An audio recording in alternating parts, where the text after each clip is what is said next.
বাসন্তী পুজো, আমার শ্বশুরবাড়ির পুজো, দেশের বাড়িতে পুজো।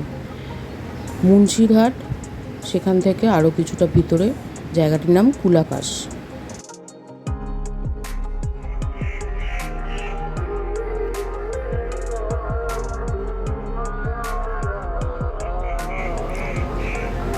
বাড়ির ভিতরে যাওয়ার জায়গা এটা।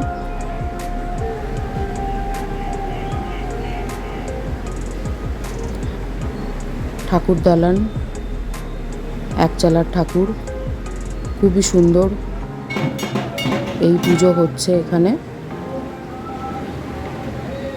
খুব বেশি জাঁকজমক বা আড়ম্বর করে পুজো যেটা হয় সচরাচর, সেরকম কোনো কিছু না।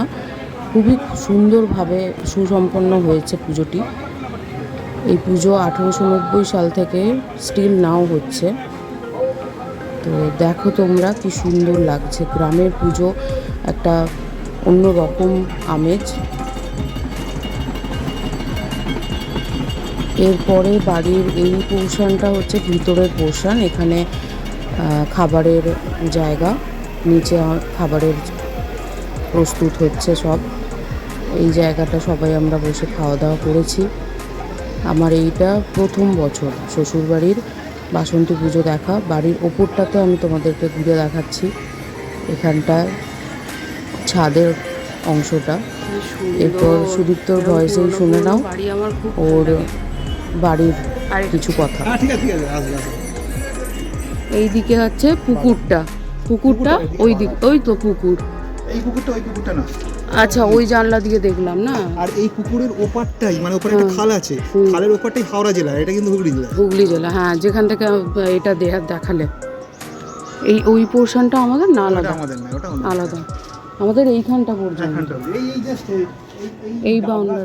তারপরেটা আবার অন্যদের এই পাপি গেল। এটা কি গো? এটাতে রঘুনাথকে দোলানো হয়, দোল খাওয়ানো হয়। দাঁড়াও দেখি, একটু ক্যাপচার করি। আজকে হবে? আজকে হবে না, এটা রামনবমীর দিন হবে দোল খাওয়া, মানে কালকে রামচন্দ্রকে দোল খাওয়া। এই ঘরটাতে থাকে সব ঠাকুর মশাইরা। চলো আমরা এবার ছাদে যাচ্ছি। এইটা কানেক্টিং রুফ একটা, তাই না? এই পোরশনটা আগে তোমার ছিল না, পুরনো ছিল। ওই পোরশনটা তোমার পুরনো, ওই অংশটা পুরনো, এইটা নতুন। হ্যাঁ, এইখানে তো মনে হয় ঢালাইও হয়েছে। এই জায়গাটা দেখলাম, এটা তো পুরো নতুন। ওই যে নিচের ওইখানটা পুরনো, এইটা পুরনো দিক।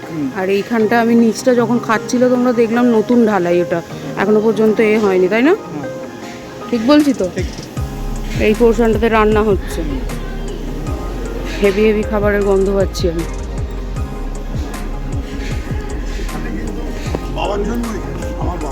হ্যাঁ, মানে জীবন কৃষ্ণ সাউ, তাই তো? কেন গো? ও, এই হচ্ছে ওই মন্দিরটা যেখানে পুজো হচ্ছে তলায়। দারুণ জায়গা। আর ওই বাগানটা অ্যাকচুয়ালি আমাদের ওখানে শিয়াল থাকে।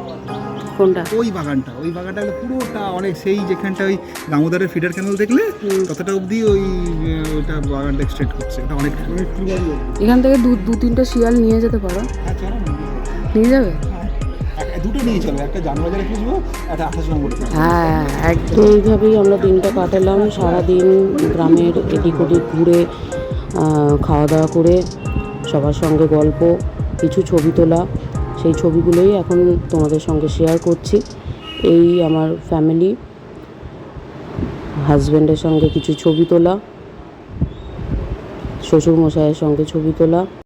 তো তোমরা ছবিগুলো দেখো, আর আমি ভিডিওটা এখানেই শেষ করছি। ভালো লাগলে লাইক, শেয়ার, সাবস্ক্রাইব করে দিও চ্যানেলটা। Thank you.